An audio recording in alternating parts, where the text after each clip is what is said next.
This time on Custom Works, we're underneath the Meat Wagon. Let's get to the workshop. The ramp actually outside, really, really cold. Let's do that now.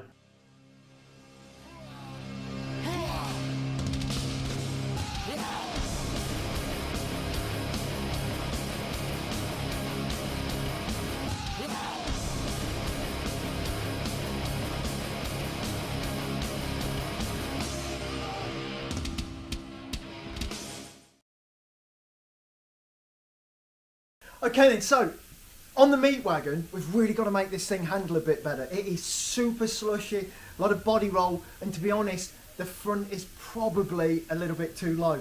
And that's probably because we've put a lot of stuff in since I set the ride height. You know, it's taxis ride really sort of, you know, like a 70s Cadillac. Like a pudding. Like a pudding, yeah. Like a brick on a jelly. So, we're going to put anti-roll bar in and stuff like that. But at the minute, we're just going to get it on the ramp. Now, you may remember from a few weeks ago, the melon barrow. The way that this car can lift itself out of any like MOT brake test sort of rolling road thing. But we're going to use that now to actually get it on the ramps. So rather than trying to get under the car with the jack, which we can never do, we've now got an airbag on a lever. If you've not seen this, you can go back to episode and you'll see it there. So, Schrader valve under the bonnet, pumps the airbag up, and the front of the vehicle lifts up. So, essentially what we've done is put a jack under the car because you can't get a jack under the car. And having owned and worked on a lot of radically lowered vehicles, this is seriously something I'd do again. If it's not got bags all round and if it really is low, you know, stick an airbag under it as a jack that you can use just to get it up so you can get it on a ramp. Because we were spending sort of like 45 minutes jacking this thing up, and my ramp's outside, so you know, sometimes you're just all in the wet and everything, and it was a real pain. But for the day it took us to do this, there you go, it's in the air. We'll lift the air up on the back and then it will just drop straight on the ramp. We can get going on getting those lower ball joints split out, get the springs out, jacking the front up, fitting the anti-roll bar, and all of that stuff that's going to happen now. Well, after this bit anyway. Right, so another problem we've had with the Meat Wagon is my drive out onto the street. Obviously, because it rains here so much, we have a massive amount of camber on all of the roads, and the road dips into like the gully, whatever it is. What's it called? Gutter. That's the one. Dips into the gutter, and then it comes up into my drive. So every time the car goes down, it's bottoming out at the front and back. So I've got to make some skid plates. So with the trusty plasma cutter, I have cut these pieces of steel, and they're going to fit under the front, and I'm going to do some for the rear of the bumpers. Before I made this, I made a cardboard template, and I'm just going to offer it up now, see if it fits. So then, got this, and we're going to put that on there. I'm going to make a little upstand as well, just so it's super, super strong, because it is low, and it is going to bottom out sometimes, but this will make it just so that there's no actual damage. So what I'm going to do now is form an upstand around this front edge so that it fits right up to there and fits on really good. And I'll probably bond it on with some silicone and also screw it right into this. And this is a really solid piece of the car, so it should hold nicely.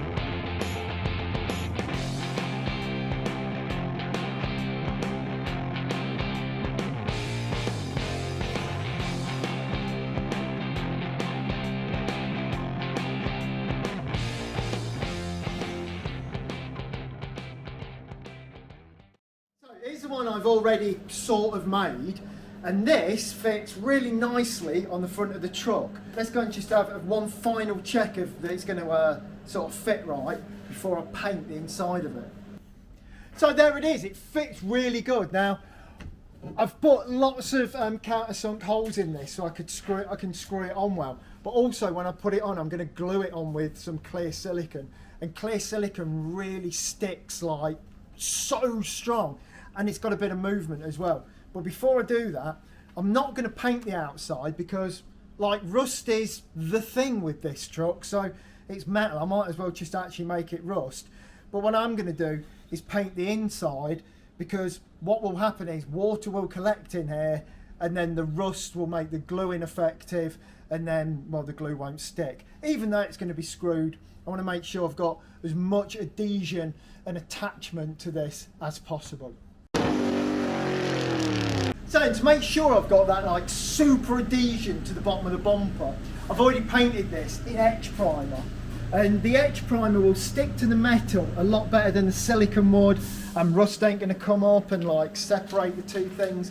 But now I'm going to give it a coat with some stone guard just to make sure it's a little bit more rust proofed, and then that'll be ready to stick to the truck. Although probably not today because it just keeps raining outside. Really dull day. UK, what a beautiful, beautiful place to live if you like rain and not much light.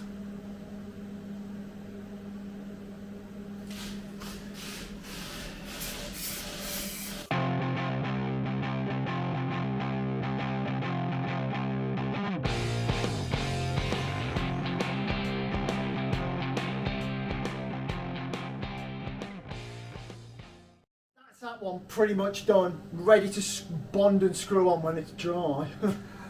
So with this one, all I've got to do now is just grind off the weld, drill all the holes, countersink all the holes. Now paint the inside of this, same as I did that. I tidy this edge up that I've cut with the plasma cutter, so it's all nice and neat. And then I'm going to do the back the same on the two rear corners, just so it can totally drag in the road. The skid plates are on the car. Now here they are in their filthy looking sort of rat rod glory. Now don't forget, on the inside of these we painted them like perfect. Etch primer, stone chip, and then we went over with like a semi-gloss coat so that when we glued them on, because these are screwed and glued onto here, as the metal rusts, it's not going to rust on the inside and ruin the glue. So these are the really weird thing to do. Why would you finish something on the inside and leave it the rough side on the outside? You know why? Because Meat Wagon, that's why. And this is all the way across the back, so from here right around to here, and we've even tied it in here. We've tied it in here with the brace for the tow bar that sits behind the number plate. And we even put these little bits under here just to protect the overriders. And it is now super, super strong. And to be honest, this never dragged in the road, not even over speed bumps. It was just getting out of my drive. But if it scrapes coming out of my drive, chances are it's going to scrape coming out of someone else's drive. So I thought, let's just make sure it's sort of belt and braces strong.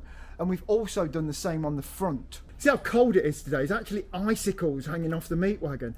This is madness. Why am I out here? So at the front as well, we've got these super hard, again, 5mm plate skid pans as well, just in case. But don't forget, probably not going to need these because we are lifting the front by about 1.5 to 2 inches. We've welded these extra cups in, which raise here about 1 inch or so. So we're hoping, because of the geometry of the suspension, it's going to give us more than 1 inch in lift on the front, because it was, am I really going to say this? It was sitting too low. It was a little bit too low at the front. If it was just 2 inches higher, or even 1.5 inches, it would just make it that much better. But just in case it ever does catch somewhere, we've always got the skid plate. When I fitted the skid plate as well, it's got a load of PU sealant behind it, and then I've sealed the top just so water doesn't get in there, just to be belt and braces. I hate things that rust away, Although this is gonna go rusty, but you know, it's 5mm thick plate. It's gonna take a million years to rust through. But yeah, they are fully bonded onto there, so they should be able to take quite a whack out on the road. Right, and so we're outside, brilliant, and we're stripping down the front suspension. We're at a point where we've got the lower ball joint off here, and we've got to pull this down to get the spring out. But my God, this is stiff, and we can't slack these bolts off at the back. So, is this? I don't even know if this is like a top tip. This medium. Medium tip, lame ass tip. So, welded a bolt on the end of a bar, put that in there, then this larger bar on here, because leverage really is everything. And then as I push this down, Hot Rod Legend Lee Cox, It's hopefully going to lift the spring. it's going to lift the spring out. So let's go.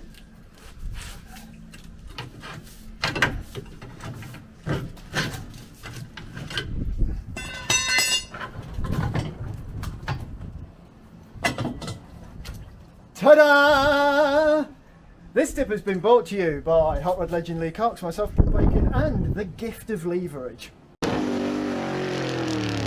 We've put these cups at the top of the springs, so we've just put a cup essentially on the cup and raised it by about an inch, just so we've got a bit more clearance. And we can see here, so this is where the cup's welded in, and we've plated up the front, and the spring's sitting on. We've still got the tube inside to retain it and everything. And now we've put it all back together. As we've put it back together as well, we've replaced the shocks and the lower ball joint, because you know what I mean, they're going to go at some point. And once we had the old shocks out, they were a little bit ropey. And the lower ball joint, well, when you got it to bits, you might as well do it, because they go on taxis a lot because of the extreme steering lock, just sort of wears them out. It's too much for them. So that's all new. And now what we're doing is fitting this anti-roll bar on the rear.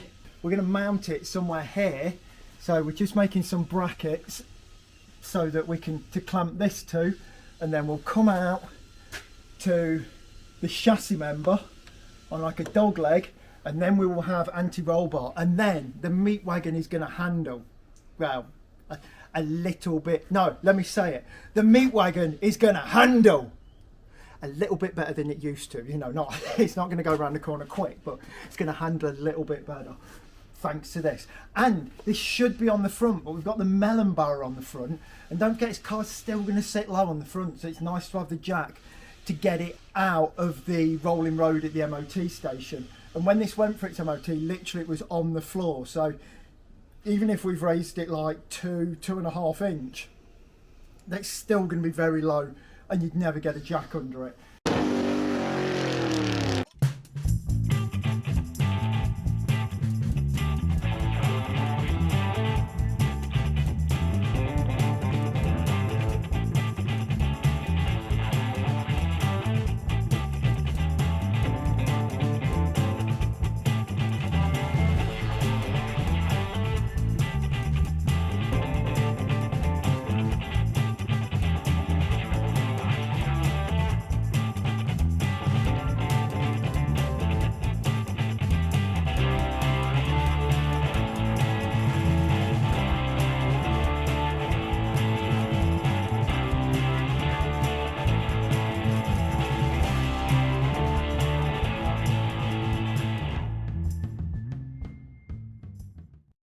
So we need, to hold that anti-roll bar, we need these brackets around the rubber on the anti-roll bar. We need some plates to bolt it to. So, made this plate, that will bolt onto there, and then we've got a nice plate to weld our framework to that's actually going to hold the anti-roll bar into position. And all I did, I've just plasma cut that out, drilled it, tapped it, and then we're ready to rock.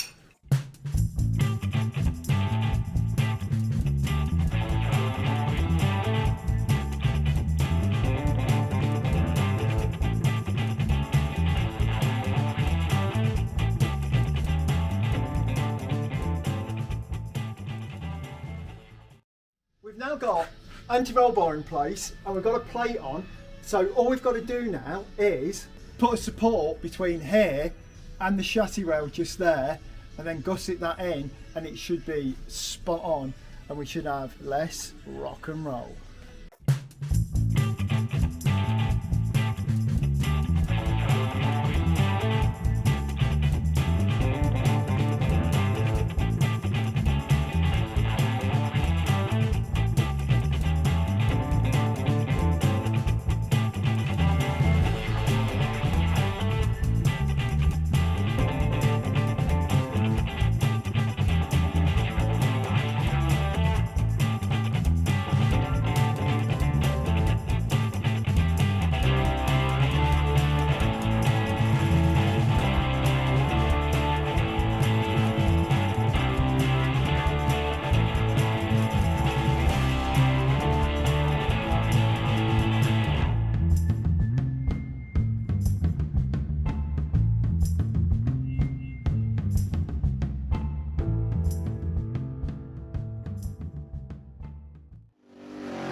The anti-roll bar bracket. So we've probably skipped forward quite a bit in time. In fact, it's the entire next day.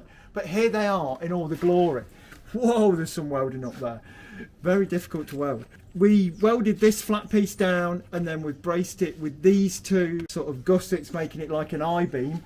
And then on the back side, this is also welded, so it's like super stiff and super strong.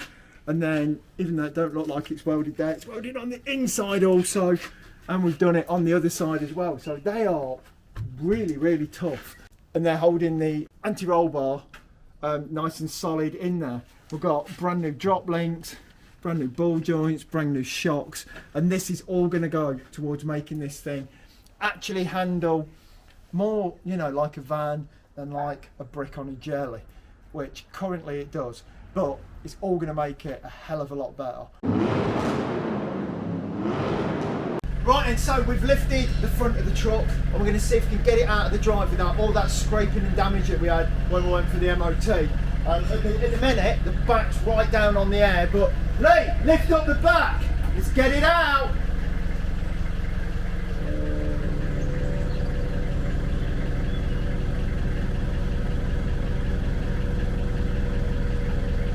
Oh yes! Boom, right, now let's see if it will actually get out of the drive. That's it for this week. Don't forget, watch next week to find out if all of that work in, yes it was cold, all that work has paid off and we've stopped the scrape, the rattle and the roll. I know what the rattle was, it just fits in the whole thing. Anyway, that's it for this week. And don't forget, put a comment down below, give us a thumbs up, click the bell end icon, all of that sort of thing, get them updates, all of that, do all of that. So, between now and next week, thank you very much, and good night!